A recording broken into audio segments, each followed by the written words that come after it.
नाम प्रमोद है, मैं फ्रेंड्स ऑफ स्नेक सोसाइटी से आया हूँ। मुझे कुर्मागोड़ा से कॉर्पोरेटर साहब फोन करे थे, यहाँ स्नेक है बोल के। आए तो रैट स्नेक मिला यहाँ पर, अभी ये लेके जा रहा हूँ। बड़ा स्नेक है, छोटा है? ये नॉर्मल मीडियम साइज है, नॉन वेनमस है, इसमें जहर नहीं रहता, हार्मलेस स्नेक है। इसको लेकर आए क्या करते हैं? हम फॉरेस्ट में रिलीज कर देते हैं। फॉरेस्ट में रिलीज करें। आपको फोन कौन करे थे? कॉर्पोरेटर साहब का फोन आया था एफडी को, फॉरेस्ट डिपार्टमेंट को, तो वहाँ से मुझे आया था। यहाँ से आए। हाँ, वो बच्चे वाला था।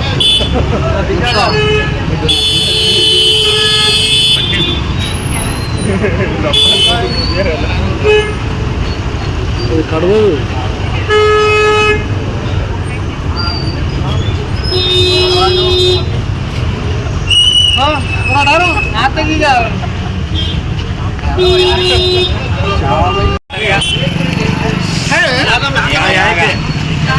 अरे गेट के अंदर चले आ रहा।